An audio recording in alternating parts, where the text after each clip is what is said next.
రిజర్వేషన్లు అడ్డుకునే ప్రయత్నం అని చెప్పేసి మంత్రి పొన్నం ప్రభాకర్ అంటున్నాడు. తెలియదా అన్న మరి ఫస్టే? ఎమ్మెల్యే క్వార్టర్స్లో సమావేశం అనంతరం మంత్రి పొన్నం ప్రభాకర్ మీడియాతో మాట్లాడుతూ తెలంగాణ ప్రభుత్వం బీసీలకు 42% రిజర్వేషన్ల అమలుకు తీసుకుంటున్న చర్యలను కొందరు అడ్డుకునే ప్రయత్నం చేస్తున్నారని ఆరోపించారు. మరి అడ్డుకుంటున్న మీరు కూడా అడ్డుకోవాల్సింది. రాజీనామా ఏరి చేసేసి అవసరం లేదని ఆయన మరి అమలైతేనే లెక్క, లేకపోతే మీకు ఆ బీసీ ప్రజలు మాకేమని చెప్పాలి వాళ్ళకని చెప్పేసి ఒక మాట అనుడ్రి.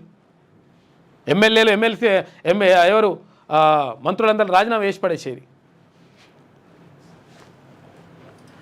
బీసీలకే జూబ్లీహిల్స్ కాంగ్రెస్ టికెట్, ఎందుకంటే బీసీల వాదం నడుస్తూ ఉంది కాబట్టి, లేకపోతే అక్కడ ఊర్లలో దెబ్బ పడుతుంది కాబట్టి ఇప్పుడు ప్రత్యేకంగా బీసీ నినాదం ఎత్తుకోకుండా ఉండలేనటువంటి ప్రత్యేకమైనటువంటి తప్పనిసరి పరిస్థితి క్రియేట్ అయింది. ఒక ఫిలాసఫర్ చెప్తాడు ఆయన ఏమంటాడంటే, ఏ ప్రభుత్వం కూడా ప్రజలపైన ప్రేమతోటో ప్రజలపైన అభిమానంతోటో ఇట్లా పనేం చేయదు. ప్రజల నుంచి తీవ్రమైనటువంటి ఒత్తిడి వచ్చినప్పుడు ఒక ఉద్యమంలాగా తర్వాత ప్రజలంతా కూడా సంఘటితమై పోరుబాట పట్టినప్పుడు తప్పనిసరి పరిస్థితిని క్రియేట్ చేస్తే తప్పనిసరి పరిస్థితుల్లో ఆ ప్రభుత్వం ఏదైతే డిమాండ్ ఉంటుందో ఆ డిమాండ్ను అమలు చేసి తీరుతుంది అని చెప్తాడు.